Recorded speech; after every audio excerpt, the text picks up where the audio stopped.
എന്നെ ഈ പ്രഭാതത്തിൽ വിളിച്ചതിന് വിനുസാറിന് പ്രത്യേക അഭിനന്ദനങ്ങൾ അറിയിക്കുകയാണ്. എൻ്റെ പേര് മനോഹരമായിട്ട് പരിചയപ്പെടുത്തി ജോസഫ് എന്നാണ്. കുറ്റ്യാടി അടുത്ത് ഒരു മലയോര പ്രദേശം പൂഴിത്തോടാണ് എൻ്റെ ജന്മദേശം. ഒരു കർഷക കുടുംബത്തിൽ ജനിച്ചു വളർന്നാണ്. 3 സഹോദരിമാര്, അതിന് ഒരു ഏക ആങ്ങള ഞാൻ മാത്രമേ ഉണ്ടായിരുന്നുള്ളൂ. ചെറുകാലം മുതലേ വലിയ കഷ്ടപ്പാടുള്ള ഒരു കുടുംബ പശ്ചാത്തലമായിരുന്നു ഞങ്ങളുടേത്. അതുകൊണ്ട് തന്നെ ചെറുപ്പം മുതലേ എല്ലാ കാര്യത്തിലും ഇടപെടുന്ന ഒരവസ്ഥ, അതായത് കുടുംബവുമായി ബന്ധപ്പെട്ട് എല്ലാ കാര്യവും കുഞ്ഞു കാലം മുതലേ, പ്രത്യേകിച്ച് സാമ്പത്തിക മേഖലയിലേക്ക് ഇടപെടേണ്ടി വന്നു. കാരണം അച്ഛനൊരു സുഖമില്ലാഞ്ഞ വ്യക്തിയായിരുന്നു. അതുകൊണ്ട് തന്നെ ഇങ്ങനെ ഇടപെട്ട് വന്നപ്പം അങ്ങനെ 10ാം ക്ലാസ്സിന് ശേഷം പഠിക്കാൻ കഴിയാത്തതായ ഒരു സാഹചര്യം എനിക്കുണ്ടായി.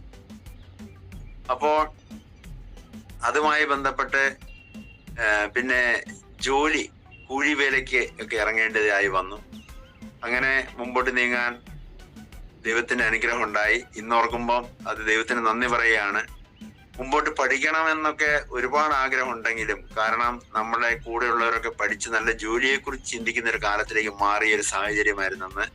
പക്ഷെ എന്നെ സംബന്ധിച്ച് മുമ്പോട്ട് പഠിക്കാൻ സാധിക്കാത്തൊരു സാഹചര്യം. ഞാൻ പല പ്രാവശ്യം പ്രീ ഡിഗ്രി, അതായത് +2 ഞാൻ ചേർന്ന് നോക്കി. പക്ഷെ എന്നെ കൊണ്ട് സാധിക്കുന്നില്ല മുമ്പോട്ട് കൊണ്ടുപോകാൻ. കാരണം അതുമായി ബന്ധപ്പെട്ട് എനിക്ക് ജോലി ചെയ്യേണ്ടി വരുന്നു. ജോലിക്ക് ശേഷം എനിക്ക് പഠനം നടക്കാതെ വരുന്നു. അതുകൊണ്ട് ഒരു കാര്യം മനസ്സിലായി, പഠിച്ചൊന്നും ആകാൻ എൻ്റെ തലയിൽ വിധിച്ചിട്ടില്ല. ഇനി ഇങ്ങനെ കന്നുകാലിയെ വളർത്തി മറ്റു ജോലികളൊക്കെ ചെയ്ത് ജീവിതം തള്ളി നീക്കാം എന്നൊരു ധാരണയിൽ, അതായത് ഒരു നിരാശ പിടിച്ച ജീവിതം ചെറുപ്രായത്തിലെ എൻ്റെ മനസ്സിലേക്ക് കടന്നു വന്നു. ഇനി ഇങ്ങനെയൊക്കെ ജീവിക്കാനേ പറ്റുള്ളൂ. അങ്ങനെ പോകുന്ന ഒരു അവസരത്തിലാണ് എനിക്ക് ആ ഒരു പ്രായത്തിലാണെങ്കിലും നന്നായിട്ട് വരുമാനം കൈകാര്യം ചെയ്യാൻ പറ്റുന്നൊരു സാഹചര്യം. കൂലിപ്പണി എടുക്കുന്ന ഒരു വ്യക്തിക്ക് അറിയാം അന്ന് നല്ല രീതിയിൽ പൈസ കയ്യിലുള്ളൊരു സമയമാണ്. അപ്പൊ കൂട്ടുകാരുടെ ഒരു നിർദ്ദേശം, എടാ ഇങ്ങനെ കണ്ണൂര് വെച്ചൊരു മിലിറ്ററിയിലേക്ക് റിക്രൂട്ട്മെന്റ് നടക്കുന്നുണ്ട്, നമുക്ക് പോയാലോ. അപ്പം അത്യാവശ്യം കൈ പൈസ ഉള്ളത് കൊണ്ടും അങ്ങനെ ഒന്നും പുറത്തൊന്നും കറങ്ങി അടിക്കുകയോ ഒന്നും ചെയ്യാത്തത് കൊണ്ട് അങ്ങനെ ഒരു സാഹചര്യത്തെ കുറിച്ച് ഞാനും ചിന്തിച്ചു. പോയാൽ സിനിമ കാണാം, പൊറോട്ട തിന്നാം, ഇങ്ങനെയൊക്കെയുള്ളൊരു ചിന്ത എൻ്റെ മനസ്സിലേക്ക് വന്നതുകൊണ്ട് അവരുടെ കൂടെ ഞാനിങ്ങനെ കണ്ണൂര് ഓപ്പൺ റിക്രൂട്ട്മെന്റിന് പോവാണ്. എനിക്ക് മിലിറ്ററിയായിട്ട് ബന്ധപ്പെട്ട റിക്രൂട്ട്മെന്റുമായി ബന്ധപ്പെട്ട യാതൊരു കാര്യവും അറിയാത്തൊരു വ്യക്തിയാണ്. അങ്ങനെ പോയി അവിടെ പോയി റൂമൊക്കെ എടുത്ത് സിനിമയൊക്കെ കണ്ട് ഈ പറഞ്ഞ കാര്യങ്ങളൊക്കെ ചെയ്ത് അത് രാവിലെ ഗ്രൗണ്ടിൽ ചെല്ലുമ്പം 60 പേരെ സെലക്ട് ചെയ്യേണ്ടടുത്ത് 10,000 ആൾക്കാർ ക്യൂ നിൽക്കുകയാണ്. അതിലൊരു സ്ഥലത്ത് ഞങ്ങൾ ക്യൂവിൽ നിന്നു. കൊണ്ട് എനിക്ക് മാത്രം അന്ന് ആ കോമ്പൗണ്ടിലേക്ക് പ്രവേശിക്കാൻ സാധിക്കുന്നു. എൻ്റെ കൂടെ പോകുന്ന ബാക്കി 6 പേര് റിജക്റ്റായി അന്നേരം തിരിച്ചു പോരുകയാണ്. അവര് വീട്ടിൽ വന്ന് പറഞ്ഞ് അവന് മിക്കവാറും കിട്ടേക്കും എന്നൊക്കെ പറഞ്ഞ് അവര് വലിയ സന്തോഷത്തിൽ പോയി. ഞാൻ പിറ്റേ ദിവസമാണ് തിരിച്ചു വരുന്നത്. ഒരു സത്യം എന്ന് പറയുന്നത്, അവിചാരിതമായിട്ട് എനിക്കൊരു കേന്ദ്ര സർക്കാർ ജീവനക്കാരനാകാൻ അവസരം ദൈവാനുഗ്രഹത്താൽ ഉണ്ടാവുകയാണ്. ഒന്ന് ആലോചിച്ച് നോക്കുക, ഒന്ന് പഠിക്കാൻ സാധിക്കുന്നില്ല, ഒരു ജോലിയെ കുറിച്ച് ചിന്തിക്കുന്നില്ല. അവിടെയാണ് നമ്മൾ കേന്ദ്ര സർക്കാർ ജീവനക്കാരൻ പെട്ടെന്നാകുകയാണ്. ഒരു സുപ്രഭാതത്തിൽ പെട്ടെന്ന് ദൈവാനുഗ്രഹത്താൽ പെട്ടെന്ന് നമുക്ക് സെലക്ട് കിട്ടുകയാണ്. അപ്പം വലിയ സന്തോഷം തോന്നി. ഒരുപാട് സ്വപ്നങ്ങൾ പെട്ടെന്ന് തന്നെ മനസ്സിലേക്ക് കടന്നു വരും. ഇനി എന്തെല്ലോ ആകാം, ഇനി ജീവിതത്തിൽ ഞാൻ വിചാരിച്ചതിന്റെ അപ്പുറത്തേക്ക് കടക്കാം എന്നൊക്കെ ഒരു വലിയ സ്വപ്നങ്ങളായിട്ട് ഞാൻ വീട്ടിലേക്ക് തിരിച്ചു വരികയാണ്. എൻ്റെ ഒരു വീടെന്ന് പറയുന്നത് ഒരു മലയിറങ്ങി മലയുടെ അടിവാരത്ത് ഒരു എൻഡിൽ ഒരു പുഴയുണ്ട്. പുഴയുടെ അക്കരെ ഫോറസ്റ്റും ഇക്കര മനുഷ്യവാസം ഉള്ള ഒരു സ്ഥലം, കുടിയേറ്റ പ്രദേശമാണ്. അപ്പം ഞാൻ ഇപ്പോഴും എൻ്റെ ആ ഒരു വീട്, ഇപ്പൊ ആ വീട്ടിലിരുന്നല്ല ഞാൻ സംസാരിക്കുന്നത്, ആ ഒരു വീട്ടിലേക്ക് റോഡിന്റെ സൗകര്യമോ ഒന്നുമില്ല. നമ്മള് റബ്ബർ തോട്ടത്തിൽ കൂടെ ഇറങ്ങി പോകുന്ന വഴിയാണ്. അപ്പൊ ഞാൻ വീട്ടിൽ ചെല്ലുമ്പം ആർക്കും വലിയ സന്തോഷമൊന്നുമില്ല. അപ്പൊ ഞാൻ വിചാരിച്ചു മിലിറ്ററിയിലേക്ക് ജോലി കിട്ടിയപ്പോന്ന് പറഞ്ഞാൽ ഇവർക്ക് വലിയ സന്തോഷമൊക്കെ ആയിരിക്കും.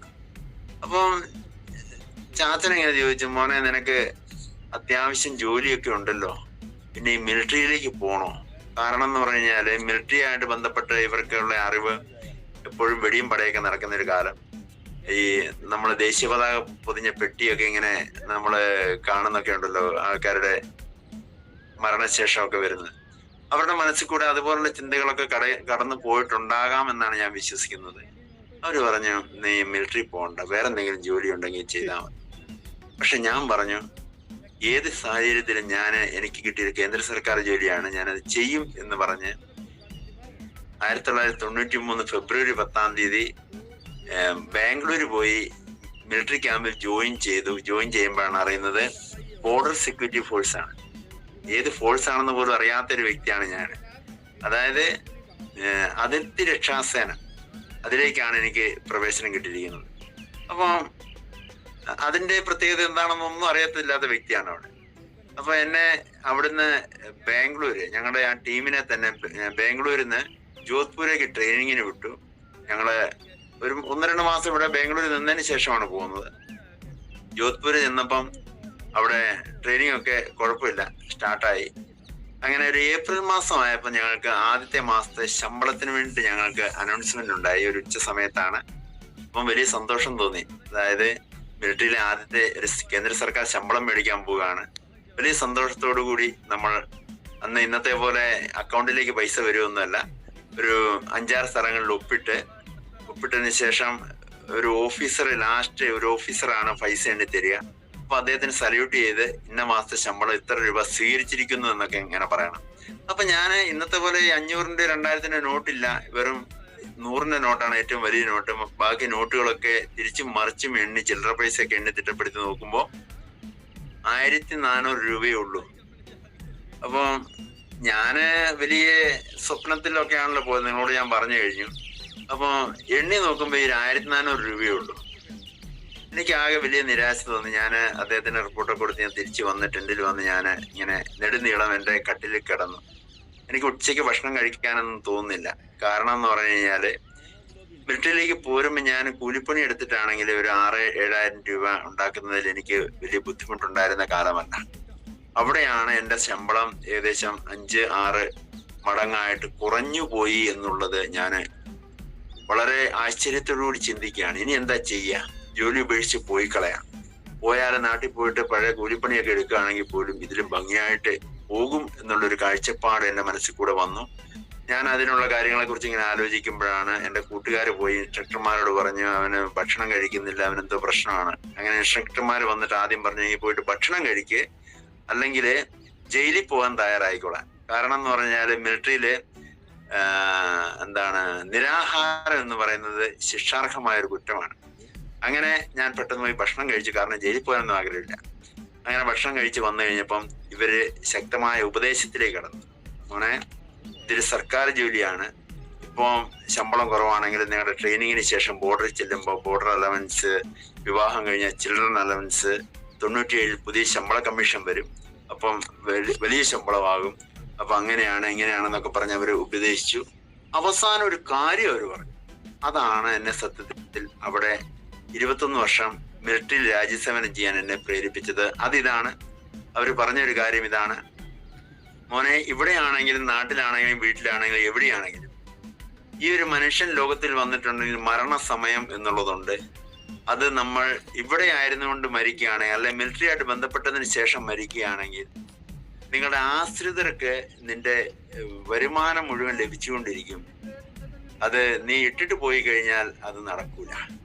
അപ്പൊ എന്നെ സംബന്ധിച്ച് എനിക്ക് ആശ്വാസം തോന്നിയൊരു കാര്യം ഇതാണ്. കാരണം ഞാന് സത്യത്തിൽ ജീവിക്കുന്നതും ഞാൻ ഓരോ കാര്യങ്ങൾ ചെയ്യുന്നതും എന്റെ കുടുംബത്തിന് വേണ്ടി, എന്റെ സഹോദരങ്ങളെ ഓർത്ത്, എന്റെ മാതാപിതാക്കളെ ഓർത്താണ്. അപ്പൊ അത് നമ്മളെല്ലാവരും അങ്ങനെ തന്നെയാണ്. അപ്പൊ ആ ഒരു കണ്ടീഷനിൽ ഇത് കുഴപ്പമില്ലല്ലോ എന്നുള്ളൊരു ചിന്ത എന്റെ മനസ്സിലേക്ക് വന്ന് ഞാൻ ആ ട്രെയിനിങ് കംപ്ലീറ്റ് ചെയ്തു. പക്ഷേ ആ ഒരു സമയത്തും എൻ്റെ വീട്ടിലേക്ക് ആവശ്യമായിട്ടുള്ള ഒരു വരുമാനം ഇല്ലാത്തത് കൊണ്ട് ഞാൻ പലപ്പോഴും പലരോടും വായ്പ വാങ്ങി റോൾ ചെയ്തും എല്ലാ മാസവും കടക്കാരനായിട്ടാണ് ഞാൻ എൻ്റെ വീട്ടിലെ ആവശ്യങ്ങൾ പൂർത്തീകരിച്ചുകൊണ്ടിരുന്നത്. അത് തുടർച്ചയായിട്ട് ബോർഡറിൽ എൻ്റെ പോസ്റ്റിംഗ് വന്നത് ജമ്മുവിന്റെ ബോർഡർ കണ്ണൂരാണ് വന്നത്. അവിടുന്ന് ഇതേ കാര്യം എൻ്റെ യൂണിറ്റിൽ ചെന്നതിന് ശേഷം ഞാൻ തുടർന്നുകൊണ്ടേയിരുന്നു. അപ്പോൾ ഞാനിത് പറഞ്ഞു വരുന്നതിന്റെ പശ്ചാത്തലം, ഞാൻ മിലിറ്ററിയിൽ ജീവിക്കുമ്പോഴും എന്തുമാത്രം ബാധ്യതയോടുകൂടിയാണ് ജീവിച്ചത് എന്നുള്ളത് നിങ്ങൾക്ക് മനസ്സിലാകണം. അതായത് എന്റെ ഫിനാൻഷ്യൽ സിറ്റുവേഷൻ എന്തെന്ന് നിങ്ങൾക്ക് മനസ്സിലാകണം എന്നുള്ള ഉദ്ദേശത്തോടു കൂടിയാണ്. അങ്ങനെ ഏകദേശം എന്റെ സഹോദരങ്ങളുടെയൊക്കെ വിവാഹമൊക്കെ നടക്കി 2000 എനിക്ക് വിവാഹം കഴിക്കാനൊക്കെ സാധിച്ചു. ഞാൻ നേരത്തെ പറഞ്ഞ ആ ഒരു സിറ്റുവേഷൻ തന്നെയാണ് എന്റെ വിവാഹം നടക്കുന്നത്. എന്റെ ആ വീട് ഒരു ഓടിട്ട മൺകട്ടയുടെ വീടാണ്, പുറത്ത് സിമെന്റ് ഒക്കെ തേച്ചൊരു വീട്. ഒരുപക്ഷെ പ്രസാദ് സാറിന്റെ വീട് നമ്മൾ സ്ലൈഡിലൊക്കെ കണ്ടിട്ടുണ്ടാവും. ഏകദേശം അതേ മോഡലിലൊരു വീട്, നിങ്ങൾക്ക് മനസ്സിലാകാൻ വേണ്ടി പറയാണ്. അപ്പം ആ വീട്ടില് ഇന്നും കറണ്ട് ഇല്ല, പിന്നെ മറ്റ് നല്ല സൗകര്യങ്ങളൊന്നും ഉള്ള വീടല്ല.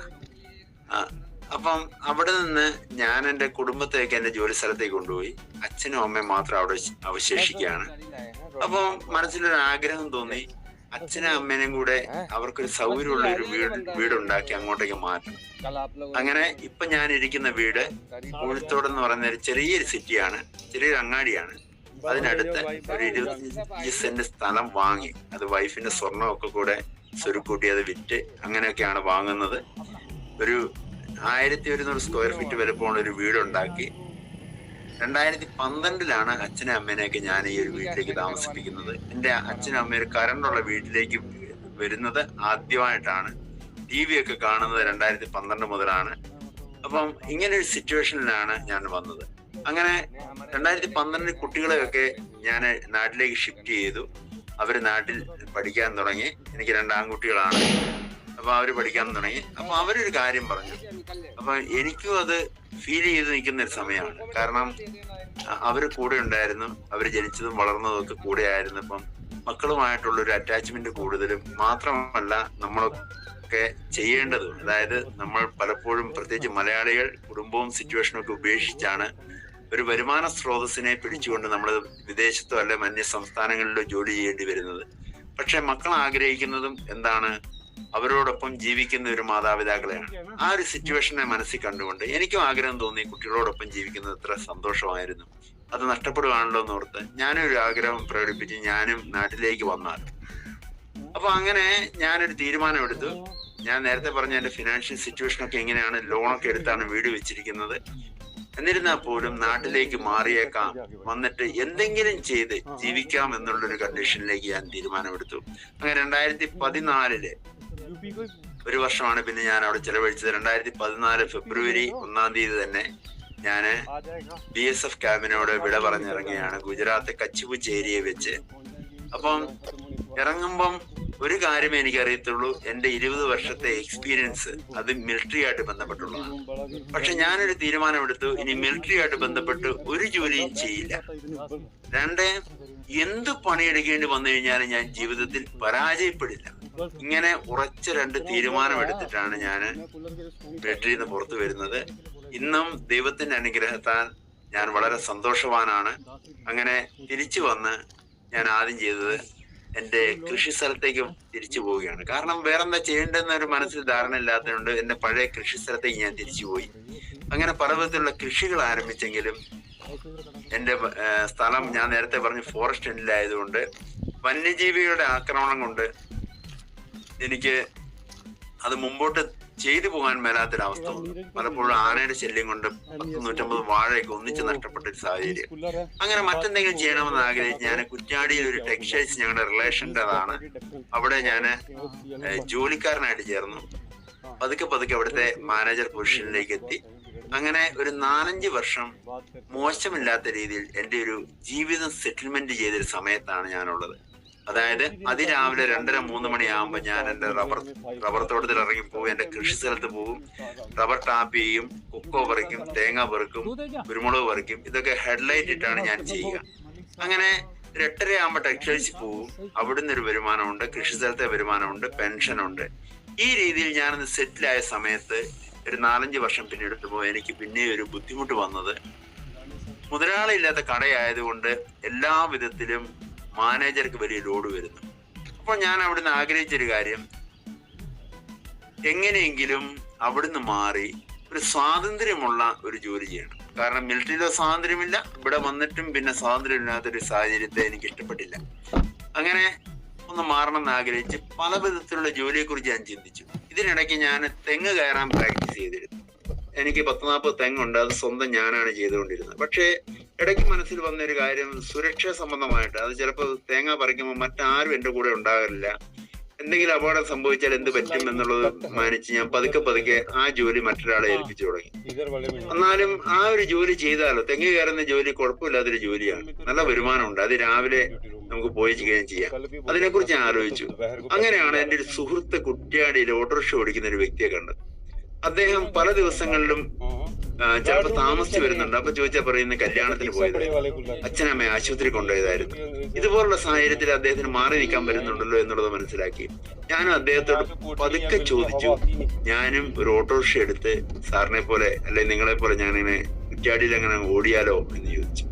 അയാൾ എന്നെ വിമർശിക്കുക മാത്രമല്ല, നിങ്ങളൊന്നും ഇതുപോലത്തെ പണി ചെയ്യരുത് സാറേ, നിങ്ങളൊക്കെ ഒരു മിലിറ്ററിക്കാരനല്ലേ, നിങ്ങൾക്കൊക്കെ എന്തെല്ലാം ജോലി കിട്ടും.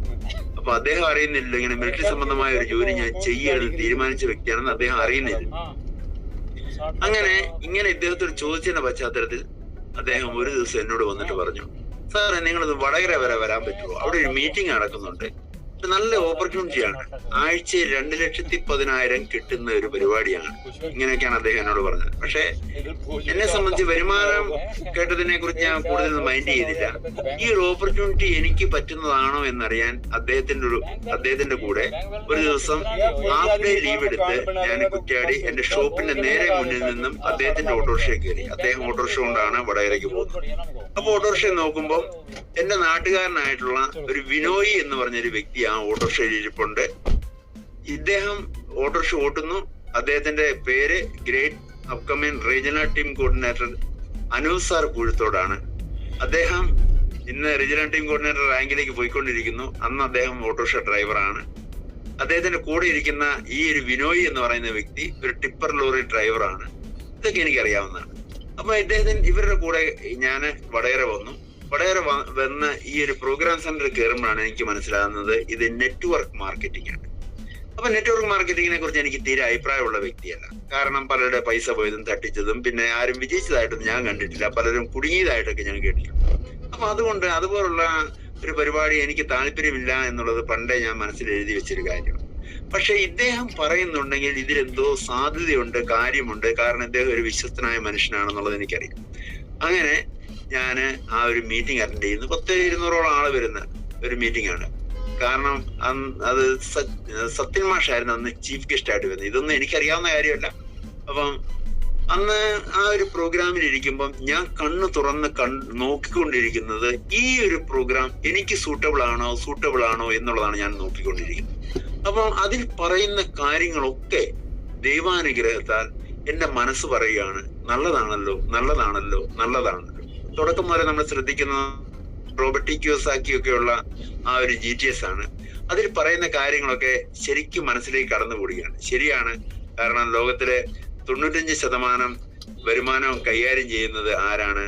5% പോകുന്ന കോടീശ്വരന്മാരാണ്. അതൊക്കെ ആദ്യത്തെ ഒരു തിരിച്ചറിവാണ്. നമ്മളെപ്പോലുള്ള സാധാരണക്കാർ 95% ലോകത്തിലുണ്ടെങ്കിൽ അവരുടെ അടുത്തുള്ളത് 5% വരുമാനമാണ്. ഇതൊക്കെ തിരിച്ചറിയുകയും പിന്നെ ഡയറക്ട് സെല്ലിങ്ങിന്റെ ഗുണത്തെ കുറിച്ച് പറയുകയും, അതായത് നമുക്ക് ഒരു പൈസ പോലും ഇൻവെസ്റ്റ് ചെയ്യാതെ ഒരു കോടീശ്വരനാകാൻ പറ്റുന്നൊരു സാധ്യത. ഇതൊക്കെ ആദ്യമായിട്ടാണ് ഞാൻ കേൾക്കുന്നത്. അത് സ്വാധീനിച്ചു. ഇതിലെല്ലാം എന്നെ സ്വാധീനിച്ച ഒരു ഘടകം ഞാൻ നേരത്തെ നിങ്ങളോട് പറഞ്ഞു, മിലിറ്ററിയിൽ ഞാൻ 20 വർഷം സേവനം ചെയ്തതെന്ന് പറഞ്ഞു. അതേ കാര്യം ഇവിടെയും പറയുന്നു. അതായത് അത് ഒരു പക്ഷേ നമ്മൾ ആരോട് GTC പോകുന്നവർ അധികം ശ്രദ്ധിക്കാത്തൊരു കാര്യമാണ്. ഞാൻ മിലിറ്ററി പെൻഷൻ വാങ്ങുകയും ഈ പെൻഷൻ അനന്തര അവകാശിയുള്ളത് എന്റെ വൈഫ് മാത്രമാണെന്നും എന്റെ കാലശേഷം ഇവൾക്ക് ഈ ഞാൻ മേടിക്കുന്ന പെൻഷന്റെ പകുതി മേടിക്കാൻ സാധിക്കുമെന്നും എനിക്കറിയാം. പക്ഷെ എന്നെക്കാളും മുമ്പ് ഈ ലോകത്തുനിന്ന് അവള് പോയിട്ടുണ്ടെങ്കിൽ എന്റെ പെൻഷന് പിന്നീട് ഒരു അവകാശം ഇല്ല എന്നുള്ളതാണ് സത്യം. പക്ഷെ ഈ ഒരു ബിസിനസ്സിന് എനിക്ക് മനസ്സിലാക്കാൻ കഴിഞ്ഞത്, ഇവിടെ നമ്മൾ നോമിനിയെ ആര് വെച്ചാലും ആരെ വേണമെങ്കിലും നമുക്ക് നോമിനി അയച്ചിറക്കാം. അവരുടെ 3 തലമുറയിലേക്ക് നമ്മളുടെ ഈ ഒരു ബിസിനസിന്റെ വരുമാനം കൈമാറ്റം ചെയ്യാം എന്നുള്ളൊരു തിരിച്ചറിവ് എന്നെ വളരെയധികം സന്തോഷിപ്പിച്ചു. കാരണം ഇതിലെ വരുമാനം ഒരുപക്ഷെ നിങ്ങൾ ശ്രദ്ധിച്ചിട്ടുണ്ടാവും. ആഴ്ച വരുമാനം 2,10,000 വരെ കിട്ടും. അത് എവരി വീക്ക് വാങ്ങാനുള്ള സാധ്യത നമുക്ക് വരുന്നേക്കാം. അപ്പൊ ഈ കാര്യങ്ങളൊക്കെ കേട്ടു. അവിടെ നിരവധി വ്യക്തികൾ 2,10,000 മേടിക്കുന്നവരായിട്ട് എനിക്ക് ആ സ്റ്റേജിൽ കാണാൻ സാധിച്ചു. അന്ന് ആ പ്രോഗ്രാമിന്റെ കൺക്ലൂഡിങ് ചെയ്യുന്നത് ഗ്രേറ്റ് ലീഡർ ഞാൻ നേരത്തെ പറഞ്ഞ സത്യൻ മാഷാണ്.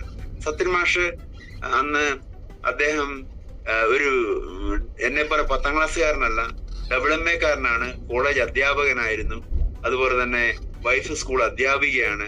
അദ്ദേഹം ബാങ്കിൽ ക്യാഷ്യർ ആയിരിക്കുന്ന സമയത്താണ് ഈ ഒരു ബിസിനസ്സിലേക്ക് കടന്നു വന്നത് എന്നൊക്കെ നമുക്ക് കേൾക്കാൻ സാധിച്ചു.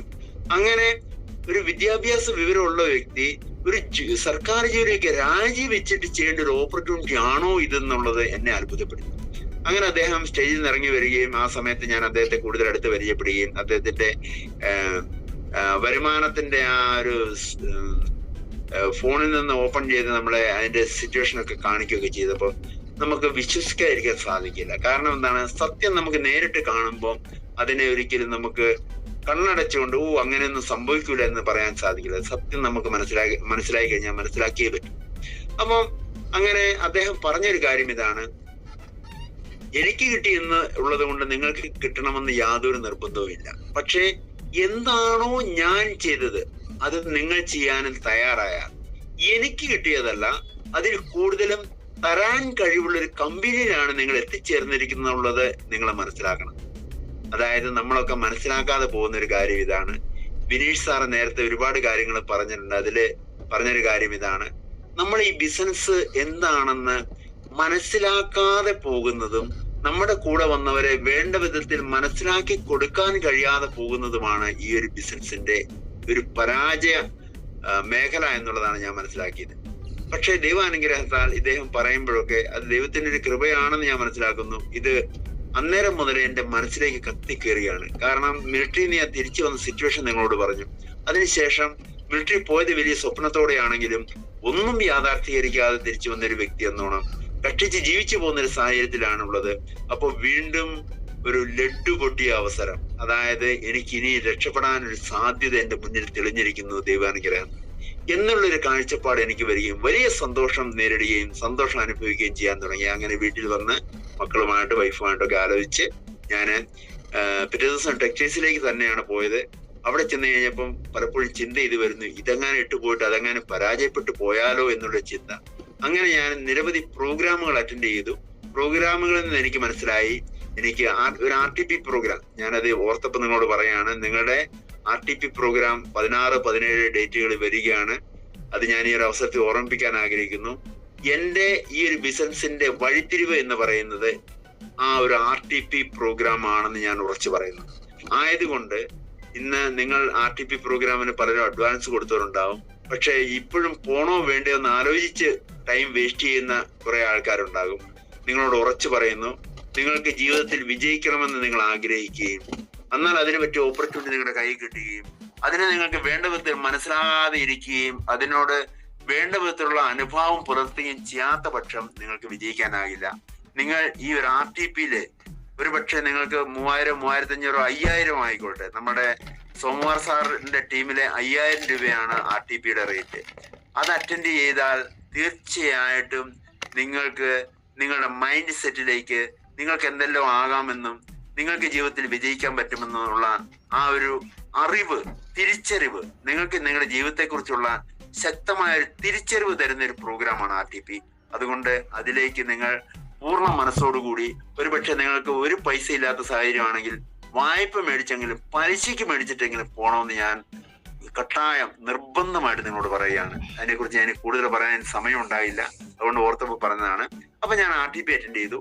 RTP കഴിഞ്ഞപ്പോൾ ഞാനൊരു തീരുമാനമെടുത്തു, ഇനി എന്തെങ്കിലും എന്റെ ജീവിതത്തിൽ ചെയ്യുന്നുണ്ടെങ്കിൽ അത് മൈലേറ്ററിനോട് കൂടെ ആയിരിക്കും എന്നുള്ള ഉറച്ച തീരുമാനമെടുത്ത് ഞാൻ ശക്തമായിട്ട് പ്രവർത്തനം ആരംഭിച്ചു. ഇന്ന് നിങ്ങളുടെ മുമ്പിൽ ഒരു ചെറിയ ബിസിനസ് സോളിയത്തിന് RTC ടച്ചായിട്ട് നിൽക്കുന്ന ഒരു ലീഡറായിട്ടാണ് നിങ്ങളുടെ മുമ്പിലുള്ളത്. അതിന് സർവശക്തനായ ദൈവത്തിനും മൈലേഷ്യൽ മാർക്കറ്റിംഗ് കമ്പനിക്കും എന്നോടൊപ്പം അസോസിയേറ്റഡ് ആയ മുഴുവൻ ടീം അംഗങ്ങൾക്കും എന്നെ ഈ ബിസിനസ്സിലേക്ക് കൊണ്ടുവന്ന അനൂപ് സാറിനും അതുപോലെ എൻ്റെ അപ്ലൈൻ ആയിട്ടുള്ള മുഴുവൻ ലീഡേഴ്സിനും കൃത്യമായ അഭിനന്ദനങ്ങൾ അറിയിക്കുകയാണ്. അപ്പം ഈ ഒരു ബിസിനസ് നമ്മൾ ചെയ്യേണ്ടത്, ഞാൻ തുടക്കത്തിലേ പറഞ്ഞു, വളരെ സിമ്പിൾ ആയിട്ടുള്ള കാര്യങ്ങൾ മാത്രമേ നമ്മൾ ചെയ്യേണ്ടതുള്ളൂ. ഞാൻ അതിനുശേഷം ആദ്യം തന്നെ നടത്തിയത് എൻ്റെ ഒരു ഹോം ഷോപ്പിയാണ്. ഹോം ഷോപ്പ് എന്ന് പറഞ്ഞു കഴിഞ്ഞാൽ നമുക്കറിയാം, നമ്മൾക്ക് വേണ്ട, അതായത് നമ്മുടെ ഷോപ്പ് എത്ര വേണമെങ്കിലും വിപുലമാക്കാം, എത്ര വേണമെങ്കിലും ചെറുതാക്കാം. എന്നാൽ നമുക്ക് അത്യാവശ്യമുള്ള മിനിമം ഉൽപ്പന്നങ്ങളെ ഉൾക്കൊള്ളിച്ചുകൊണ്ട് ഒരു ഷോപ്പ് നിങ്ങൾ എല്ലാവരും ക്രമീകരിക്കണം. നിങ്ങളുടെ സ്വന്തമായിട്ടൊരു ഹോം സ്റ്റോക്ക് ഇല്ലാത്ത വ്യക്തി എന്തിന്റെ കച്ചവടമാണ് നടത്തുന്നതെന്നാണ് ഞാൻ ചോദിക്കുക, അല്ലെങ്കിൽ നമ്മൾ ചോദിക്കുക. അതായത് നിങ്ങളുടെ അടുത്ത് മിനിമം ഒരു 50,000 രൂപയുടെ എങ്കിലും ഒരു ഹോം സ്റ്റോക്ക് എപ്പോഴും അവൈലബിൾ ആയിരിക്കണം. അത് വളരെ നിർബന്ധമാണ്. അല്ലാതെ നമുക്ക് ഈ ബിസിനസ് മുമ്പോട്ട് കൊണ്ടുപോകാൻ സാധിക്കില്ല. നിങ്ങളുടെ ടീമിലും നിങ്ങൾ ഫോളോ ചെയ്യണം. നിങ്ങളുടെ ടീമിലും ഈ രീതിയിൽ ഒരു സ്റ്റോക്ക് ഇല്ലാത്ത ഒരു വ്യക്തി പോലും ഉണ്ടാകാൻ പാടില്ല. അത് നിർബന്ധമായിരിക്കണം. അതൊരു ഹോം ഷോപ്പായിട്ട് ഉദ്ഘാടനം ചെയ്യുകയാണെങ്കിൽ അതിന്റെ പ്രത്യേകത, നിങ്ങളുടെ പബ്ലിസിറ്റി, നിങ്ങളിലൂടെ ഒരു ഷോപ്പ് പബ്ലിസിറ്റി ആകണമെങ്കിൽ വലിയ ബുദ്ധിമുട്ടാണ്. കാരണം നമ്മൾ തുടക്കക്കാരെന്ന നിലയിൽ ഉൽപ്പന്നങ്ങളെ കുറിച്ചോ അല്ലെങ്കിൽ ഇതിന്റെ ഉപയോഗത്തെ കുറിച്ചോ അല്ലെങ്കിൽ ഇതിന്റെ ആവശ്യകതയെ കുറിച്ചോ നമുക്ക് വലിയ ബോധ്യമുള്ളതാണ്. ഞാൻ ഹോം ഷോപ്പിൽ വെച്ചാണ് ഈ ഉൽപ്പന്നത്തെ കുറിച്ച് കൂടുതൽ മനസ്സിലാക്കിയതും എന്റെ നാട്ടുകാർ മുഴുവൻ ഇതിനെക്കുറിച്ച് മനസ്സിലാക്കിയതും എന്റെ വീട്ടിൽ ഇങ്ങനൊരു സ്ഥാപനം ആരംഭിച്ച വിവരം അവരറിയുന്നത്. അപ്പൊ അതിന്റെ പബ്ലിസിറ്റി നമുക്ക് വളരെ ഭംഗിയായിട്ട് കൊടുക്കാൻ സാധിക്കും. അതുകൊണ്ട് ഇതുവരെ ഹോം ഷോപ്പിയായിട്ട് ചെയ്യാത്തവരുണ്ടെങ്കിൽ അതിന് ഹോം ഷോപ്പിയായിട്ട് ഔപചാരികമായ ഒരു ഉദ്ഘാടനം നിങ്ങൾ നടത്തിയേ മതിയാകൂ. അതിനൊരു വലിയ പബ്ലിസിറ്റി ഉണ്ട്, വലിയൊരു പ്രാധാന്യമുണ്ട് എന്നുള്ളത് കൂടി ഓർമ്മിപ്പിക്കുകയാണ്. അതിനുശേഷം കമ്പനി നമുക്ക് തരുന്ന ഒരു സിസ്റ്റം ഇതിൻ്റെ അകത്തുണ്ട്. സിസ്റ്റം എന്ന് പറഞ്ഞു കഴിഞ്ഞാൽ പലരും ചോദിക്കും എന്താണ് സിസ്റ്റം. സാധാരണക്കാർക്ക് മനസ്സിലാവില്ല സിസ്റ്റം എന്താണ്. നമ്മൾ ഏത് ഓപ്പർച്യൂണിറ്റിയിലാണെങ്കിലും അവിടെ സിസ്റ്റം വർക്ക് ചെയ്യുന്നുണ്ട്. അതുകൊണ്ടാണ് അതിന്റെ മുതലാളിക്ക് വരുമാനം പോകുന്നത്. ഇവിടുത്തെ സിസ്റ്റം നമ്മുടേത് സ്വന്തം ആയിട്ടുള്ള ഒരു സിസ്റ്റമാണ്. അതായത് ഈ ഒരു ഷോപ്പ് ഞാൻ നിങ്ങൾ ജോയിൻ ചെയ്തപ്പോൾ ഒരു ഷോപ്പാണ്, ആ ഷോപ്പ് നമ്മുടേതാണ്. അപ്പം ഇവിടെ സിസ്റ്റം എന്ന് പറയുന്നത്, ഇപ്പൊ കറണ്ടിന്റെ കാര്യം പറഞ്ഞു കഴിഞ്ഞാൽ, ഇപ്പൊ ഞാനിപ്പം ഇരിക്കുന്നത് ഫാൻ വർക്ക് ചെയ്യുന്നത്, ലൈറ്റ് വർക്ക് ചെയ്യുന്നുണ്ട്. ഇത് KSEB കൊണ്ടുപോകുന്ന കറണ്ടിൽ നിന്ന് ഉണ്ടാക്കിയതാണ്, കറണ്ടിന്റെ പശ്ചാത്തലത്തിൽ വർക്ക് ചെയ്യുന്നതാണ്. എന്നാൽ KSEBയുടെ കറണ്ട് കമ്പി എന്റെ റോഡിൽ കൂടെ പോയത് കൊണ്ട് എന്റെ വീട്ടിൽ ഫാൻ കറങ്ങില്ല, ലൈറ്റ് ഉണ്ടാകില്ല. പക്ഷെ KSEB പറഞ്ഞ വിധത്തിൽ ഞാൻ വീടുണ്ടാക്കിയപ്പോ അതില് വയറിങ് ചെയ്തു, സ്വിച്ച് പിടിപ്പിച്ചു, അവര് പറഞ്ഞ മെയിൻ സ്വിച്ച് കൊടുത്തു, അതുപോലെ അവര് പറഞ്ഞ പേപ്പറുകൾ സബ്മിറ്റ് ചെയ്തു, അവര് പറഞ്ഞ അതായത് നികുതി അടച്ചു. ഇതൊക്കെ ചെയ്തു കഴിഞ്ഞപ്പം അവര് എവിടെയോ ഉൽപ്പാദിപ്പിക്കുന്ന ആ കറണ്ട് കമ്പിയെ കൂടെ പോകുന്ന ആ കറണ്ടിനെ എന്റെ വീടുമായിട്ട് കണക്ട് ചെയ്തു, ഒരു സർവീസ് വയർ മുഖാന്തരം കണക്ട് ചെയ്തു. അപ്പൊ അവരുടെ സിസ്റ്റവും എന്റെ സിസ്റ്റവും ഇന്ന് ഒന്നായിട്ട് പ്രവർത്തിക്കുന്നു. അതുകൊണ്ട് തന്നെ ഈ സ്വിച്ച് ഓൺ ആക്കാൻ ഞാൻ വരണമെന്ന് നിർബന്ധമില്ല. ഈ സ്വിച്ചിനെ കുറിച്ച് അറിയാവുന്ന ആര് വന്നിട്ട് സ്വിച്ച് ഓൺ ചെയ്ത് കഴിഞ്ഞാലും ഇവിടെയുള്ള അതല്ലെങ്കിൽ നിങ്ങൾ അനുഭവിക്കുന്ന ഈ ഒരു കറണ്ടിനെ ഉപയോഗിക്കാൻ സാധിക്കും. അതായത് ഇതിനെയാണ് സിസ്റ്റം എന്ന് പറയുന്നത്. അതായത് എവിടെയോ ഉൽപ്പാദിപ്പിച്ച കറണ്ടിനെ നമുക്ക് അനുഭവവേദ്യമാക്കുക. അത് ഒരു സിസ്റ്റത്തിലൂടെയാണ് വർക്ക് ചെയ്യുന്നത്. അപ്പൊ ഇതേപോലെ കമ്പനി നമ്മൾക്ക് തന്നിരിക്കുന്ന ഒരു സിസ്റ്റമാണ്. അത് നിങ്ങളുടെ സ്വന്തമായിട്ട് മാറുകയാണ്. നിങ്ങളിലൂടെ ഒരു ഷോപ്പ് സ്റ്റാർട്ട് ചെയ്യപ്പെട്ടു. ആ ഷോപ്പ് ഒറ്റയ്ക്കൊരു ഷോപ്പ് ഇന്ന് ലോകത്ത് എവിടെയാണെങ്കിലും അത് അതിന്റെ ഒരു സർക്കിളിലുള്ള കച്ചവടം നടക്കുള്ളൂ എന്നറിയാം. അങ്ങനെ ഒറ്റയ്ക്കൊരു ഷോപ്പുമായി മുമ്പോട്ട് പോകുന്ന ഒരു വ്യക്തിക്ക് ഒരിക്കലും ഒരു ലിമിറ്റ് വിട്ട ഒരു വരുമാനം ഉണ്ടാക്കാൻ സാധിക്കില്ല. നമുക്കറിയാം, മലബാർ ഗോൾഡ് കോഴിക്കോട് തുടങ്ങിയ സ്ഥാപനമാണെങ്കിൽ ഇന്ന് ലോകമാസകലമായിട്ട് അതിന് 400ഓളം വരുന്ന ബ്രാഞ്ചസ് ഉണ്ട്. അതുകൊണ്ടാണ് അവർക്ക് നല്ല വരുമാനം ഉള്ളതും അവരറിയപ്പെടുന്ന ഒരു വ്യാപാരികളായിട്ട് മാറിയത്. അതേപോലെ തന്നെ എനിക്കും നിങ്ങൾക്കും ഒരു ഷോപ്പ് ഉണ്ടെങ്കിൽ നിങ്ങളുടെ ഗ്രാമത്തിൽ അതിനൊരു പ്രത്യേകതയൊന്നും ഉണ്ടാകാൻ പോകുന്നില്ല. ഒരു ഷോപ്പ് കൊണ്ട് നമുക്ക് അന്നേക്ക് കഴിഞ്ഞു പോകാൻ സാധിക്കുമെന്നുള്ളത് മാത്രമേ ഉള്ളൂ. എന്നാൽ നമുക്ക് കമ്പനി തന്നിരിക്കുന്ന സിസ്റ്റത്തിൽ നമുക്ക് 1 രൂപ മുടക്കില്ലാതെ മലബാർ ഗോൾഡിന് ഒരു പുതിയ ബ്രാഞ്ച് തുടങ്ങണ കോടികൾ വേണമെങ്കിൽ നമുക്ക് 1 രൂപ മുടക്കില്ലാതെ ഇന്ത്യയിലാകമാനം, ഇന്ന് ഇന്ത്യയിൽ മാത്രമാണ്, ഇന്ത്യയിലാകമാനം ഏത് കോണിൽ വേണമെങ്കിലും ബ്രാഞ്ചസ് ക്രിയേറ്റ് ചെയ്തുകൊണ്ട് 100 കണക്കിന് 1000 കണക്കിന് ലക്ഷക്കണക്കിന് കൊമൺ ബ്രാഞ്ചസ് ക്രിയേറ്റ് ചെയ്തുകൊണ്ട് നല്ല വരുമാനം ഉണ്ടാക്കാനുള്ള സാധ്യതയാണ് തന്നിരിക്കുന്നത്. ആ സിസ്റ്റത്തിലെ 4 കാര്യങ്ങൾ ഞാൻ പെട്ടെന്ന് പറയാൻ ആഗ്രഹിക്കുന്നു. അത് ഒന്ന്, ആ സിസ്റ്റത്തിൽ നടക്കേണ്ട കാര്യം. നിങ്ങൾക്കും ഇപ്പൊ ഒരു സിസ്റ്റം രൂപീകരിക്കപ്പെട്ടിട്ടുണ്ട്. ആ സിസ്റ്റത്തിൽ ഈ 4 കാര്യമുണ്ട് എങ്കിൽ നിങ്ങൾ വിജയിച്ചുകൊണ്ടിരിക്കുന്ന വ്യക്തിയാണ്, അല്ലെങ്കിൽ വിജയിച്ച വ്യക്തിയാണ്. ഒന്ന്, റീറ്റെയിൽ നടക്കണം. അതായത് നിങ്ങളൊരു കടയാണെങ്കിൽ അല്ലെങ്കിൽ നിങ്ങളുടെ കൂടെ കടകൾ ഉണ്ടെങ്കിൽ ആ കടകളിൽ റീറ്റെയിൽ നടക്കണം. അതായത് ഉൽപ്പന്നത്തിന്റെ വിപണനം നടക്കണം, അഥവാ ഉപയോഗം നടക്കണം എന്ന് ചുരുക്കം. നിങ്ങൾ ഉൽപ്പന്നം വാങ്ങിയ വ്യക്തികളാണെങ്കിൽ അല്ലെങ്കിൽ നിങ്ങളുടെ ഷോപ്പ് ഉണ്ടെങ്കിൽ നിങ്ങളുടെ ഷോപ്പിലെ ഉൽപ്പന്നങ്ങൾ ആദ്യം നിങ്ങൾ ഉപയോഗിക്കുകയാണ് വേണ്ടത്. ഉപയോഗിക്കുക എന്ന് പറഞ്ഞാൽ നിങ്ങളുടെ കൂടെ 100 ആൾക്കാരുണ്ടെങ്കിൽ ഈ വ്യക്തികളൊക്കെ ഉൽപ്പന്നം ഉപയോഗിക്കുന്ന വ്യക്തികളായിട്ട് മാറലാണ് ഈ കമ്പനിയുടെ പ്രധാന ലക്ഷ്യം എന്നുള്ളത് കൂടി നമ്മൾ ഓർക്കണം. അല്ലാതെ ഇതിന്റെ വിപണനം മാത്രമല്ല ലക്ഷ്യം. കമ്പനിയിലെ ഉൽപ്പന്നം നമ്മൾ വാങ്ങിയിട്ടുണ്ടെങ്കിൽ കമ്പനി പറയുന്നത് ആദ്യം നിങ്ങൾ ഉപയോഗിക്കുക, നല്ലതെന്ന് തോന്നിയാൽ നിങ്ങളുടെ സുഹൃത്തുക്കൾക്കും ബന്ധുക്കൾക്കും പരിചയപ്പെടുത്തുക എന്നാണ് കമ്പനി പറഞ്ഞിരിക്കുന്നത്. ഈ ഒരു ലക്ഷ്യമാണ് ഇതിലെ വേണ്ടത്. നേരത്തെ വിനീഷ് സാർ വളരെ വ്യക്തമായിട്ട് പറഞ്ഞു തന്നു. ഉൽപ്പന്നം നമ്മൾ ഉപയോഗിക്കുക, അതിന്റെ ഗുണനിലവാരം മനസ്സിലാക്കി മറ്റുള്ളവർക്ക് പരിചയപ്പെടുത്തുക, അവരുടെ ആരോഗ്യസ്ഥിതിയെ വർദ്ധിപ്പിക്കുക, അവർ വീട്ടിൽ ഉപയോഗിക്കുന്ന ടോയ്ലറ്റ് ക്ലീനർ, ഫ്ലോർ ക്ലീനർ, പാത്രം കഴുകുന്ന ഡിഷ് വാഷ്, ഇതുപോലുള്ള സാധനങ്ങൾ, ആരോഗ്യപ്രദമായ ഉൽപ്പന്നങ്ങൾ ഉപയോഗിക്കാൻ അവരെ പരിശീലിപ്പിക്കുക. അത് നമ്മുടെ ഡിസ്ട്രിബ്യൂട്ടേഴ്സ് ഒക്കെ ചെയ്യുന്നുണ്ട് എന്നുള്ളത് മനസ്സിലാക്കുക. വെൽനസ് ഉൽപ്പന്നങ്ങൾ ഉപയോഗിച്ചുകൊണ്ട് അവർക്ക് വരാനിരിക്കുന്നതും അല്ല ഇന്ന് നിലവിൽ ഉള്ളതുമായ ആരോഗ്യ പ്രശ്നത്തെ പരിഹരിക്കുക, വരും തലമുറയെ ആരോഗ്യമുള്ളതാക്കി മാറ്റുക. ഈ ഒരു ലക്ഷ്യമാണ് നമ്മുടെ കമ്പനിയുടെ വെൽനസ് ഉൽപ്പന്നങ്ങളും അല്ലെങ്കിൽ നമ്മുടെ എത്രയും ഉപകാരപ്രദമായ ഉൽപ്പന്നങ്ങളുടെ ലക്ഷ്യമെങ്കിൽ അത് നമ്മൾ ആദ്യം സ്വായത്തമാക്കുക, നമ്മുടെ ടീമിലേക്ക്, നമ്മുടെ ബന്ധുക്കളിലേക്കും സുഹൃത്തുക്കളിലേക്ക് എത്തിക്കുക എന്നുള്ളതാണ് റീറ്റെയില് എന്നുള്ളത് കൊണ്ട് ഉദ്ദേശിക്കുന്നത്. റീപർച്ചേസ് ആണ് രണ്ടാമത്തെ കാര്യം. റീപർച്ചേസ് എന്ന് പറഞ്ഞു കഴിഞ്ഞാൽ നമ്മുടെ ഉൽപ്പന്നം തീർന്നു കഴിഞ്ഞാൽ നമ്മൾ തീർച്ചയായിട്ടും നമ്മുടെ വീട്ടിലെ വെളിച്ചെണ്ണ തീർന്നു കഴിഞ്ഞാൽ നമ്മൾ ഒന്നുകിൽ വാങ്ങും. അപ്പം ഇതേപോലെ തന്നെ നമ്മുടെ ഉൽപ്പന്നങ്ങൾ തീർന്നു കഴിഞ്ഞാൽ നമ്മൾ എന്ത് ചെയ്യും? അതിനെ റീപർച്ചേസ് ചെയ്തുകൊണ്ട് അതിന്റെ ക്വാണ്ടിറ്റി പൂർത്തിയാക്കണം. കാരണം നമ്മൾ വിപണനം കൂടി നടത്തുന്നത് കൊണ്ട് നമ്മളുടെ 10 സോപ്പ് തീരുകയാണ്, അതിൽ 2 സോപ്പ് തീരുമ്പോൾ തന്നെ നമ്മൾ ഒരു 2, 3, 4 എണ്ണം നമ്മൾ റീപർച്ചേസ് ചെയ്ത് സ്റ്റോക്ക് ചെയ്യണം. അല്ലെങ്കിൽ തീർന്നല്ലോ, സമാധാനം, ഞാൻ 50,000 രൂപയുടെ സാധനം എടുത്തായിരുന്നു, അത് മുഴുവൻ തീർന്നു, സമാധാനമായി എന്ന് പറഞ്ഞിരിക്കേണ്ടതല്ല ഇത്. നമ്മളുടെ ആ ഒരു സ്റ്റോക്കിനെ മെയിൻറ്റെയിൻ ചെയ്യുകയും നമ്മൾ ഉപയോഗിക്കുകയും നമ്മുടെ ടീമിൽ ഇതുപോലെ സ്റ്റോക്ക് ഉണ്ടെന്നും ആ സ്റ്റോക്ക് ഉപയോഗിക്കുന്നുണ്ടെന്നും നിങ്ങൾ ഉറപ്പുവരുത്തേണ്ടതാണ്. അപ്പൊ റീപർച്ചേസ് വളരെ പ്രധാനപ്പെട്ട ഒരു കാര്യം. പിന്നെ നമ്മൾ ശ്രദ്ധിക്കേണ്ട ഒരു കാര്യം, നമ്മുടെ ബ്രാഞ്ചുകൾ വർദ്ധിച്ചുകൊണ്ടേയിരിക്കണം. നമ്മുടെ ഉപഭോക്താക്കളുടെ എണ്ണം വർദ്ധിച്ചുകൊണ്ടേയിരിക്കണം. നമ്മുടെ ഉപയോഗിക്കുന്നവരുടെ എണ്ണം മാത്രം പോരാ, അത് വിപണനം ചെയ്യുന്നവരുടെ എണ്ണവും അതുപോലെ തന്നെ നാനാഭാഗങ്ങളിലേക്ക് നമ്മുടെ ഉപഭോക്താക്കളുടെ എണ്ണം വർദ്ധിച്ചുകൊണ്ടേയിരിക്കണം. അപ്പൊ അതിനുവേണ്ടി നമ്മൾ റിക്രൂട്ട്മെന്റ് ചെയ്യണം. റിക്രൂട്ട്മെന്റ് എങ്ങനെ ചെയ്യണം എന്നൊക്കെ ഉള്ളതിനെ കുറിച്ചുള്ള വിശദമായ കാര്യങ്ങൾ നമുക്ക് FSSൽ നിന്ന് മനസ്സിലാകും. എനിക്കിവിടെ പറയാനൊരു പരിധിയുണ്ട്. എന്താണ്, നമ്മുടെ ബ്രാഞ്ചസ് വർദ്ധിച്ചെങ്കിൽ മാത്രമേ നമുക്ക് വരുമാനം വർദ്ധിക്കുകയുള്ളൂ. അപ്പൊ ബ്രാഞ്ചസ് വർദ്ധിപ്പിക്കാൻ വേണ്ടിയിട്ടുള്ള കാര്യങ്ങൾ, ഈ ഉൽപ്പന്നത്തിന്റെ ഉപയോഗം തന്നെയാണ് ഏറ്റവും നല്ലത്. നമ്മുടെ ബന്ധുക്കളിലേക്ക് സുഹൃത്തുക്കളിലേക്ക് എത്തിക്കുമ്പോൾ അവരുടെ ബന്ധുക്കളും സുഹൃത്തുക്കളും മറ്റൊരു ടാർഗറ്റ് ആയതുകൊണ്ട് അതിലേക്ക് തന്നെത്താൻ നമ്മുടെ ബിസിനസ് വർദ്ധിച്ചു പോയിക്കോളും. തീർച്ചയായിട്ടും നമ്മുടെ ഷോപ്പുകളുടെ, ബ്രാഞ്ചുകളുടെ എണ്ണം വർദ്ധിച്ചേ മതിയാകൂ. ഈ സിസ്റ്റത്തിൽ അതിനുള്ള സാധ്യതയുണ്ട്, ഓട്ടോമാറ്റിക്കലി അത് വർദ്ധിച്ചോളും. അപ്പോൾ നമ്മൾ ചെയ്യേണ്ട ഒരു പ്രധാന കാര്യം റീറ്റെയിൻ ആണ്. റീറ്റെയിൻ എന്ന് പറയാ നിലനിർത്തുക എന്നുള്ളതാണ്. നമ്മുടെ കൂടെ വന്ന ആ ഒരു ടീമിനെ അവരുടെ കാര്യങ്ങളൊക്കെ മനസ്സിലാക്കി അവരോടൊപ്പം ചേർന്ന് നിന്ന് അവരെ വിജയിക്കാമെന്നും അവർക്ക് വിജയിക്കാമെന്നും അവരെ വിജയിപ്പിക്കാമെന്നും ഉള്ള ഒരു ബോധ്യത്തിലേക്ക് അവർ കടന്നു വരുമ്പോഴാണ് അവർ നിലനിൽക്കുക.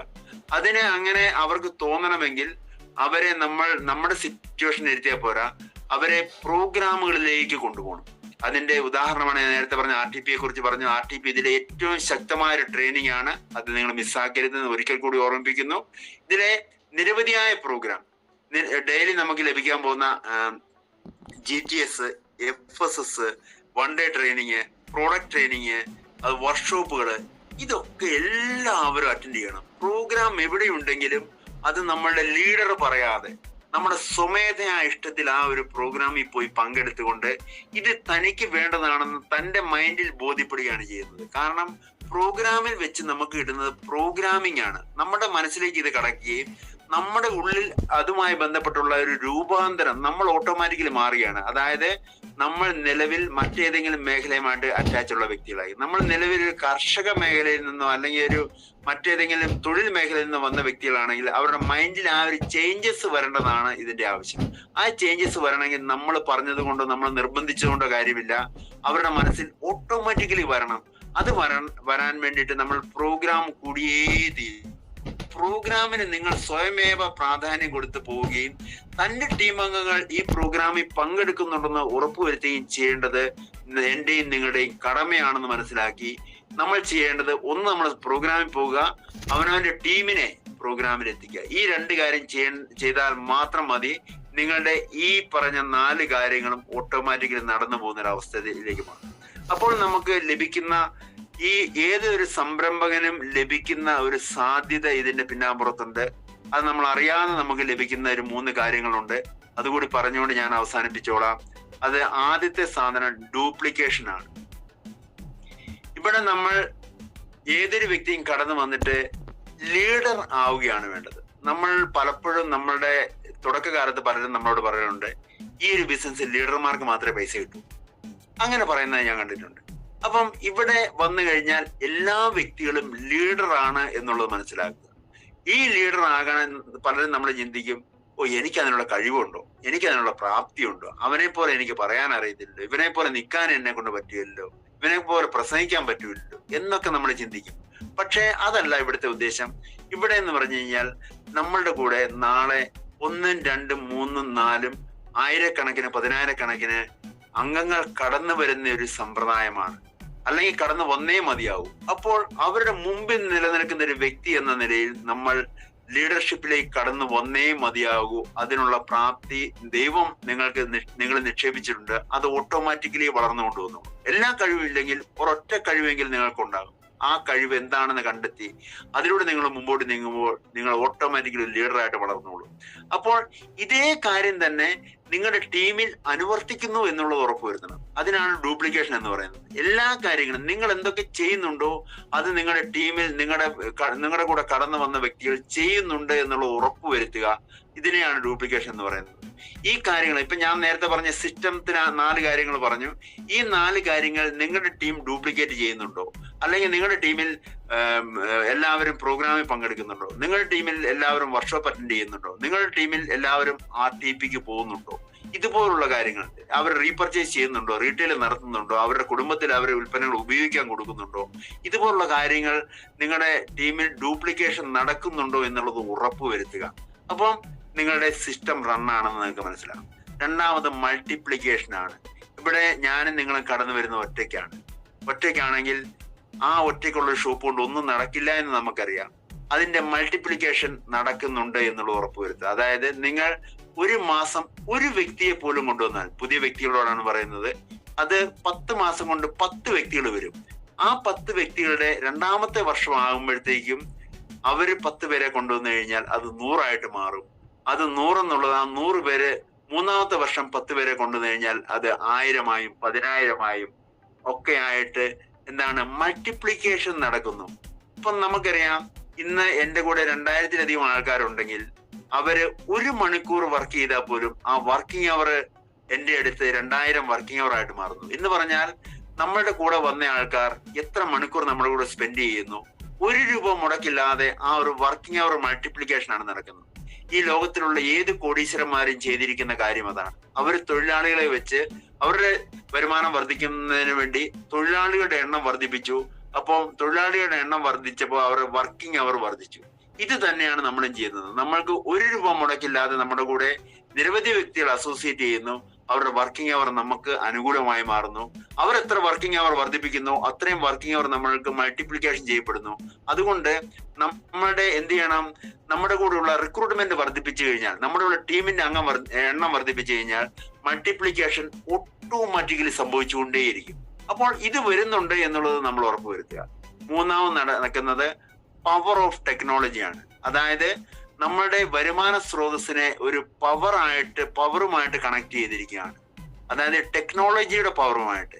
ഇന്ന് നമ്മൾ ടെക്നോളജിയുടെ യുഗത്തിലാണുള്ളത്. നമ്മൾ ആരും ഇന്ന് ഇപ്പം നമ്മൾ സംസാരിക്കുന്നത് പോലും, നമ്മൾ ഈ പ്രോഗ്രാം അറ്റൻഡ് ചെയ്യുന്ന പോലും ടെക്നോളജിയുടെ ബലത്തിലാണ്. നമ്മളെ ഒരു കടയിൽ ചെന്ന് കഴിഞ്ഞാൽ പോലും നമ്മൾ ആദ്യം ചോദിക്കുക, ഇവിടെ എന്താണ് ഡിജിറ്റലായിട്ട് അല്ലെങ്കിൽ പേടിഎം ഉണ്ടോ, അല്ലെങ്കിൽ ഗൂഗിൾ പേ സംവിധാനം ഉണ്ടോ എന്നാണ് നമ്മൾ നോക്കുന്നത്. നമ്മുടെ പോക്കറ്റിലൊന്നും നമ്മൾ ഇന്ന് പൈസ വെച്ചുകൊണ്ട് നടക്കില്ല. ബസ്സിൽ പോലും നമ്മൾ യാത്ര ചെയ്യുമ്പോൾ ഗൂഗിൾ പേ ആണ് യൂസ് ചെയ്യുന്നത്. അതുപോലെ എന്ത് കാര്യങ്ങളും ആയിക്കോട്ടെ, ബാങ്ക് സംവിധാനങ്ങളൊക്കെ മുഴുവൻ പണ്ടൊരു 1000 രൂപ നമുക്ക് ബാങ്കിൽ നിന്ന് വിഡ്രോ ചെയ്യണമെങ്കിൽ ഒരു ദിവസത്തെ മെനക്കേടായിരുന്നു. ഇന്ന് അങ്ങനത്തെ സംവിധാനം ഒന്നുമില്ല. നമുക്ക് വീട്ടിൽ ഇരുന്നു കൊണ്ട് നമുക്ക് ആരുടെ അക്കൗണ്ടിലേക്ക് വേണമെങ്കിലും പൈസ ട്രാൻസ്ഫർ ചെയ്യാം തുടങ്ങിയിട്ടുള്ള എല്ലാവിധ സംവിധാനങ്ങളും ടെക്നോളജിയിലാണെങ്കിൽ നമ്മുടെ വരുമാന സ്രോതസ് നമ്മൾ ഒറ്റയ്ക്ക് പണിയെടുത്ത് വരുമാനം ഉണ്ടാക്കുന്ന സ്രോതസ്സായിരുന്നു. എന്നാൽ ദൈവം അനുഗ്രഹിച്ച് ഞാനും നിങ്ങളുള്ള ഈ ഒരു പ്ലാറ്റ്ഫോം ഇന്ന് ഡിജിറ്റലാണ്. അതായത് ഞാൻ ഹിമാചലിലിരുന്ന എൻ്റെ ഒരു സുഹൃത്തിന്റെ ഐഡിയ അടിച്ച് അദ്ദേഹം അവിടുന്ന് പർച്ചേസ് ചെയ്തപ്പം ആ ഒരു ബിസിനസ് വോളിയം ആ സെക്കൻഡിൽ തന്നെ എൻ്റെ സിസ്റ്റത്തിലേക്ക് കടന്നു. ഒന്ന് ആലോചിച്ച് നോക്കുക, ഹിമാചലിൽ പോയി ഒരു ഷോപ്പ് സ്റ്റാർട്ട് ചെയ്യണമെങ്കിൽ എന്നെ സംബന്ധിച്ച് എത്ര ചെലവ് വരേണ്ട കാര്യമാണ്, എത്ര ബുദ്ധിമുട്ട് അനുഭവിക്കേണ്ടതാണ്. അത് എനിക്ക് ഇവിടെ ഇരുന്നുകൊണ്ട് സാധിക്കുന്നു എന്നുള്ളതാണ് ഈ ഒരു ടെക്നോളജി പവറിന്റെ പ്രത്യേകത.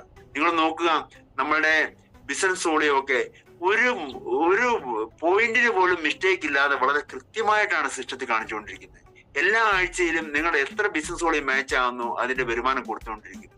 2,10,000 എല്ലാ ആഴ്ചയിലും വാങ്ങുന്നവരുണ്ട്. അവർക്ക് 1 രൂപ പോലും ബാലൻസ് ഇല്ലാതെ അല്ലെങ്കിൽ മിസ്റ്റേക്ക് വരാതെ ആ ടെക്നോളജി കൃത്യമായിട്ട് പ്രവർത്തിക്കും. അപ്പം നമ്മൾ മനസ്സിലാക്കേണ്ടത് ഇത് ടെക്നോളജിയുമായിട്ട് കണക്റ്റഡ് ആയിട്ടുള്ള ഒരു ബിസിനസ് അവസരമാണ്. അപ്പം നമ്മൾ ഈ ഒരു കാര്യത്തിൽ ഇടപെടുമ്പം ഈ കാര്യങ്ങളൊക്കെ നമുക്ക് ഓട്ടോമാറ്റിക്കലി നമുക്ക് ലഭിച്ചുകൊണ്ടിരിക്കുന്ന ഒരു ബിസിനസ് സമ്പ്രദായം അല്ലെങ്കിൽ ഒരു വരുമാന സ്രോതസ്സാണ് ദൈവ അനുഗ്രഹത്താൽ നമ്മുടെ കയ്യിൽ വന്നിരിക്കുന്നത്. വിനീഷ് സാറ് പറഞ്ഞതുപോലെ നമ്മൾ ഇതിനെ മനസ്സിലാക്കാതെ പോയി കഴിഞ്ഞാൽ ലോസ് നമ്മുടേത് മാത്രമല്ല, നമ്മളാൽ ഈ ലോകത്ത് വെളിച്ചത്തിലേക്ക് അല്ലെങ്കിൽ ജീവിത അനുഗ്രഹത്തിലേക്ക് വരേണ്ട 100 കണക്കിന് 1000 ലക്ഷക്കണക്കിന് വ്യക്തികൾ നമ്മൾ മുഖാന്തരം ഇല്ലാതായി പോവുകയും അവര് നരകയാതന അനുഭവിക്കുന്ന ഒരു ജീവിതം നയിച്ചുകൊണ്ട് മുമ്പോട്ട് പോവുകയും ചെയ്യേണ്ടതുണ്ട്. അതുകൊണ്ട് എനിക്ക് ഈ പ്രോഗ്രാം കേൾക്കുന്ന വ്യക്തികളോട് റിക്വസ്റ്റ്, ദൈവം കനിഞ്ഞ് അനുഗ്രഹിച്ച് നിങ്ങളുടെ കയ്യിൽ തന്നിരിക്കുന്ന ഒരു ഓപ്പർച്യൂണിറ്റിയാണ്. അതിന്റെ ആഴവും വലുപ്പവും വ്യാപ്തിയും വേണ്ട വിധത്തിൽ മനസ്സിലാക്കി നമുക്ക് തന്നിരിക്കുന്ന ഈ ഒരു ടീമിലേക്ക് അതിന്റെ ആവശ്യകതയും അതുപോലെ തന്നെ അതിന്റെ അനുഭവവും കൃത്യമായിട്ട് മനസ്സിലാക്കി കൊടുത്തുകൊണ്ട് ഇതിനെ ജീവിത തുല്യം ജീവന തുല്യം സ്നേഹിച്ചുകൊണ്ട് മുമ്പോട്ട് നീങ്ങണം എന്നുള്ളതാണ് എനിക്ക് പറയാനുള്ളത്.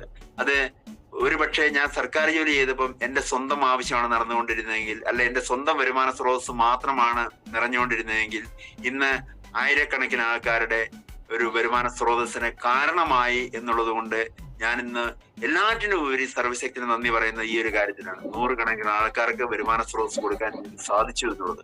അത് നിങ്ങളും നിരവധി വ്യക്തികളെ സഹായിക്കാൻ ആഗ്രഹിക്കുന്നുവെങ്കിൽ ഈ ഒരു ഒറ്റ ഓപ്പർച്യൂണിറ്റി മതി നിങ്ങളുടെ സകല ആഗ്രഹങ്ങളും പൂർത്തീകരിച്ച് നിങ്ങളെ വിജയത്തിൽ എത്തിക്കാൻ സാധിക്കുന്ന ഒരു ഓപ്പർച്യൂണിറ്റിയാണ്. ദൈവം അനുഗ്രഹിക്കട്ടെ എന്ന് പ്രാർത്ഥിക്കുന്നു. അതോടൊപ്പം നിങ്ങളുടെ ടീമിൽ ഇപ്പം നടന്നുകൊണ്ടിരിക്കുന്ന ഒരു കൂപ്പൺ സിസ്റ്റം ഉണ്ട്. 5000 രൂപയുടെ റിക്രൂട്ട്മെന്റ് സിസ്റ്റമാണത്. അപ്പം അതില് എന്താണ് അതിന്റെ കാര്യങ്ങൾ എന്നുള്ളതിനെ കുറിച്ച് എനിക്കൊന്നും അറിയത്തില്ല. ഞാനൊരു കാര്യം പറഞ്ഞോട്ടെ, ഇതില് എന്തൊക്കെ ഈവന്റ് നിങ്ങളുടെ ടീമായിട്ടും കമ്പനിയായിട്ടും ഒക്കെ മുമ്പോട്ട് വെക്കുന്നു, ആ ഈവന്റുകളെ എല്ലാവരും ശക്തമായിട്ട് ഏറ്റെടുക്കുക. എനിക്ക് ആദ്യമായിട്ട് ഞാൻ ടീം കോർഡിനേറ്റർ ആകാനുള്ള കാരണം എന്ന് പറഞ്ഞാൽ അന്ന് 1 ഗ്രാം സ്വർണം വെച്ചുകൊണ്ട് ഒരു കോൺടാക്ട് വന്നിരുന്നു. ഞങ്ങളുടെ ലീഡർ തന്നെ വെച്ചതാണ് 1 ഗ്രാം സ്വർണം. അതിനെ തുടർച്ചയായിട്ട് 10 വീക്കില് 10,000 രൂപയുടെ റീപർച്ചേസ് ചെയ്യണമായിരുന്നു, 10,000 രൂപ റീറ്റെയിൽ ചെയ്യണമായിരുന്നു. അപ്പൊ നമ്മൾ തുടക്കക്കാരനായിരുന്നു. നമ്മൾ ഈ കാര്യങ്ങൾ വളരെ ശക്തമായിട്ട് ഏറ്റെടുത്തു. ഞാൻ ആദ്യം ടീം കോർഡിനേറ്റർ ആയത് അങ്ങനെ ആ ഒരു കോൺടെസ്റ്റിലൂടെയാണ്. ഏത് കോൺടെസ്റ്റ് ഏറ്റെടുക്കുന്നോ അതിന് നിശ്ചയമായും ഒരു റിസൾട്ട് ഉണ്ട്. അപ്പം എല്ലാവരും ടീമിൽ എന്ത് കോൺടെസ്റ്റ് വന്നു കഴിഞ്ഞാലും അത് ശക്തമായിട്ട് ഏറ്റെടുക്കണം. അത് ടീമിലേക്ക് കൊടുക്കുകയും ചെയ്യണം, നമ്മൾ ടീമിന് കൊടുക്കുകയും ചെയ്യണം. അങ്ങനെ എല്ലാവരും ഒറ്റക്കെട്ടായിട്ട് ഒരു കോൺടെസ്റ്റുമായിട്ട് മുമ്പോട്ട് നീങ്ങിയാൽ ടീമിൽ വലിയ ഗ്രോത്ത് ഉണ്ടാവും, വലിയ ഗ്രോത്ത്. എല്ലാവരും ഒരേ ഗ്രോത്തിൽ മുന്നേറുകയും ചെയ്യും.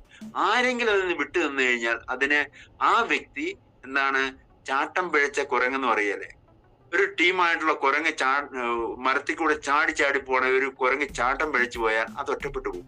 അത് പിന്നെ എന്ന് പറഞ്ഞാൽ ഒറ്റയ്ക്ക് എവിടെയെങ്കിലും മരം കയറി അത് ആ ടീമിലേക്ക് ചേർക്കൂല. അതേപോലെ തന്നെ ഒരാൾ ഇവിടെ ഒറ്റപ്പെട്ടതാണ്. അപ്പൊ നമ്മൾ കൂട്ടായിട്ട് പോകുന്നൊരു കാര്യമാണ്. അതുകൊണ്ട് എന്തൊരു കോൺടാക്ട് കിട്ടിക്കഴിഞ്ഞാലും എല്ലാവരും ഏറ്റെടുക്കുക. അത് ടീമിലെ ലീഡേഴ്സും ശ്രദ്ധിക്കണം. ആരെങ്കിലും അതിൽ നിന്ന് മാറി നിൽക്കുന്നുണ്ടെങ്കിൽ അവര് ഒറ്റപ്പെട്ടു പോകും, അവര് പിന്നെ തഴയപ്പെട്ടു പോകും, അവര് പിന്നെ വളർച്ചയില്ലാത്തൊരു തൈയായിട്ട് അവിടെ നിൽക്കും. അപ്പൊ അവരെയും കൂടി ചേർത്ത് പിടിച്ച് കൊണ്ടുപോകാൻ വേണ്ടി എല്ലാവരും പരിശ്രമിക്കുക. ഏതായാലും ഇത്ര മനോഹരമായിട്ട് ഈ ഒരു പ്രോഗ്രാം ദിവസേന നിങ്ങൾ നടത്തിക്കൊണ്ട് പോകുന്നു എന്നറിയുന്നതിൽ ഒത്തിരി സന്തോഷമുണ്ട്. ഇന്ന് ഈ ഗ്രൂപ്പിലേക്ക് വന്നുകൊണ്ട് എന്റെ അനുഭവം ഷെയർ ചെയ്യാൻ എനിക്ക് അവസരം തന്നതിന് ടീം അംഗങ്ങൾക്കും പ്രത്യേകിച്ച് ബിനു സാറിനും വിനീഷ് സാറിനും ഒക്കെ ലീഡേഴ്സിനും ഒക്കെ ഹൃദ്യമായ അഭിനന്ദനങ്ങൾ അറിയിക്കുകയാണ്.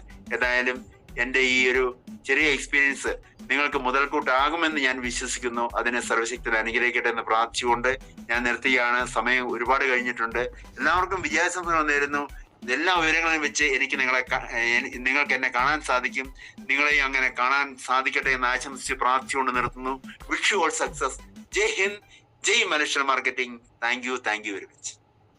ഓക്കെ.